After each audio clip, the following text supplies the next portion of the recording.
स्नेह व्यापक के उपद्रव है, इसमें कामला नहीं है, ठीक है, कामला को क्रॉस कर लीजिएगा, बाकी इसको देख लीजिएगा। ज्वर है, विसंगता है, कुष्ठ, कंडू, पांडु, तो कंडू पांडु को एक साथ याद रखिए। तंद्रा, उत्क्लेश, ये क्या है कि कफ बढ़ने की वजह से, साथ ही साथ इसमें देखिएगा आया होगा, ये वाली लाइन इंपॉर्टेंट है, जठर यानी उदर रोग और ग्रहणी दोष। स्टैमित्य हमने आपको बताया था जब हमने उदर रोग पढ़ाया था, क्या होता है स्टैमित्य का मतलब? गीलापन, चारों तरफ गीले कपड़े से ऐसा से प्रतीत होता है कि सभी गीले कपड़े से ढक गया हो ऐसा लगना। फिर वाक् निग्रह और शूल आम प्रदोष विकार, ठीक है, आम प्रदोष विकार में जैसे अलसक, अब यहाँ देखिए आम प्रदोष विकार कौन कौन से होते हैं वो सब लिखा हुआ, अलसक, विलंबिका, विसूचिका, ये सब दिया हुआ है। फिर उसके बाद अगला क्वेश्चन पूछते हैं गुरु जी से, अविधि स्नेह सेवन से उत्पन्न उपद्रवों की क्या चिकित्सा? अगर ये उपद्रव 19 के 19 हो गए तो उसकी चिकित्सा क्या करेंगे? तो कह रहे हैं स्नेह जन्य सभी प्रकार के उपद्रवों में वमन कराएंगे।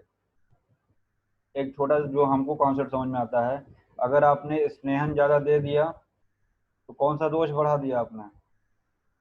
अगर दोष की बात करें, कफ दोष कफ बढ़ा दिया, कफ दोष। कफ को निकालने के लिए वमन कराएंगे, ठीक है। स्वेदन करा रहे हैं, स्वेदन भी उष्ण होता है तो कफ के विपरीत होता है, तो स्वेदन कराने से उष्णता से कफ जो होता है कम हो जाएगा, कफ का विलयन हो जाएगा, कफ निकल जाएगा। फिर समय की प्रतीक्षा करेंगे, कुछ टाइम तक वेट करेंगे, प्रत्येक पुरुष के बल और व्याधि के बल को देखकर विरेचन का प्रयोग कराना चाहिए।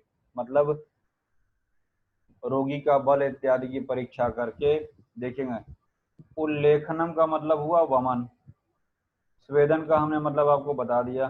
काल प्रतीक्षणम प्रति व्याधि स्रंसन शब्द आया होगा, देखिएगा ये स्रंसन जो होता है ये विरेचन के लिए आया है, मतलब व्यक्ति की परीक्षा करके हमको फिर स्रंसन करना है। तो तीनों शब्द उल्लेखन, स्वेदन और स्रंसन याद रखिएगा।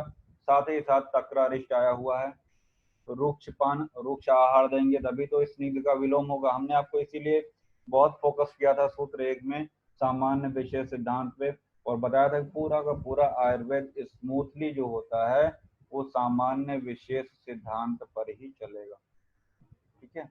और आप देख रहे होंगे पूरा का पूरा आयुर्वेद वाकई में सामान्य विशेष सिद्धांत पर ही चल रहा है।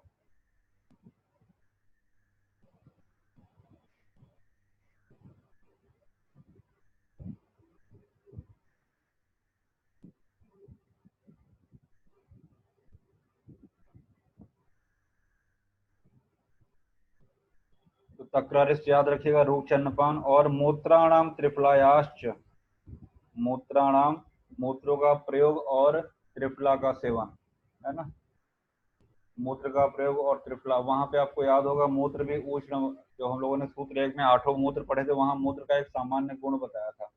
उसको आप जब मूत्र के सामान्य गुण को देखेंगे तो वो सारे के सारे गुण जो होते हैं कहीं न कहीं आपको कफ के विपरीत दिखेंगे, तो वहां पे विशेष सिद्धांत लगेगा, विपरीत गुण होने से वो भी कफ का एक तरीके से मूत्र भी शमन करता है। और त्रिफला और तक्रारिष्ट दोनों याद रखिएगा, तक्रारिष्ट और त्रिफला। वैसे भी तक्र जो है कफ और वात शामक होता है। स्नेह पी लेने के बाद 3 दिन तक पुरुष विश्राम करे और इस 3 दिन में स्नेह से मिश्रित द्रव, उष्ण मांस रस और भात का सेवन कर विरेचन औषध का सेवन करे। बताया था कि स्नेह के 3 दिन पश्चात विरेचन कराते हैं, याद आ रहा है। और वमन एक दिन के बाद कराते हैं, ठीक है, तो याद रखिएगा यहीं से हमने लिखाया था वो। स्नेहाद प्रस्कंदनम जंतु स्निग्ध रात्रो परतः पिबेत स्नेह द्रव उष्णम च त्रह्यम, त्रह्यम को अंडरलाइन करिएगा, भुक्त्वा रसोदनम।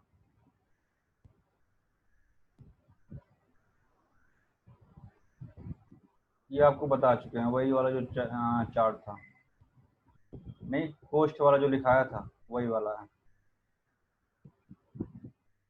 संशोधन कराना है तो वमन 1 दिन बाद कराना है, विरेचन 3 दिन बाद कराना है, किसके? स्नेहन के बाद।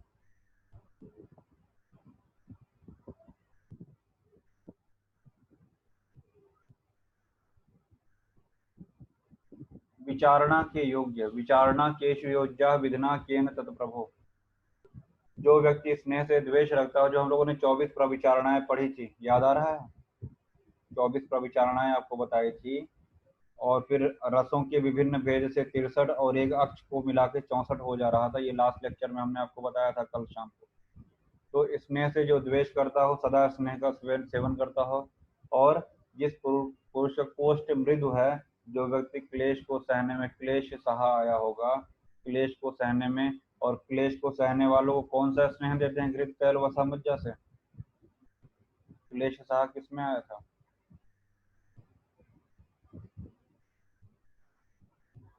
अभी थोड़ी देर पहले की बातें भूल गए। सर मज्जा। याद रखिए, क्लेश सहा वहां भी है और विचारणा के योग में भी है।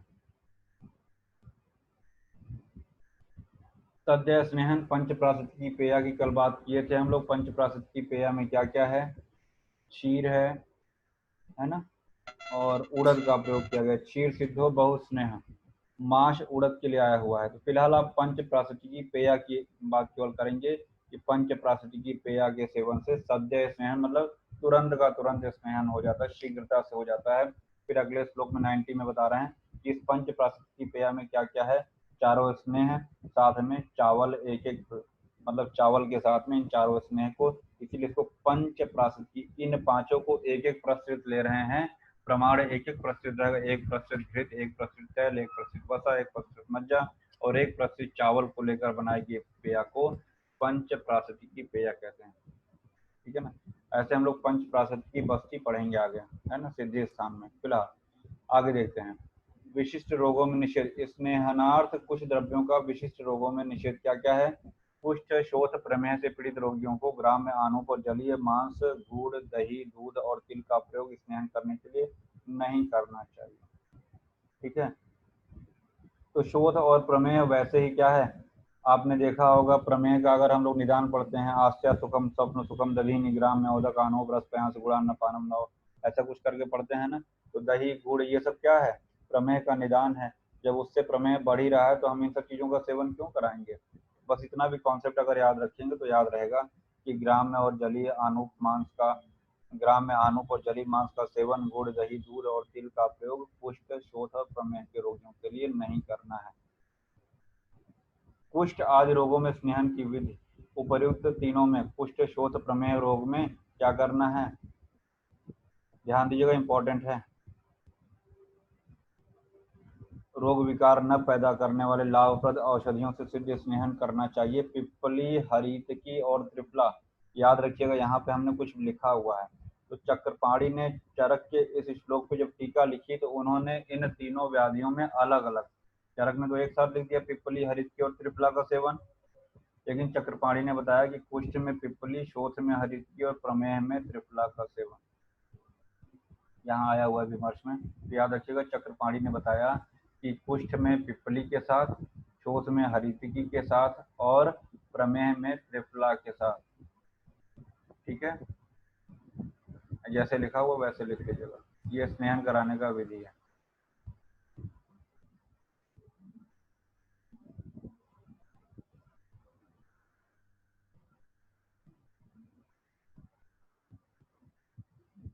अब पूछ लेगा कि योनि व्यापद और शुक्र दोष में कैसी विचारणा का प्रयोग करेंगे? तो याद रखिएगा, इन स्नेहों में, चारों स्नेहों के साथ में बदर यानी बैर को त्रिफला के साथ।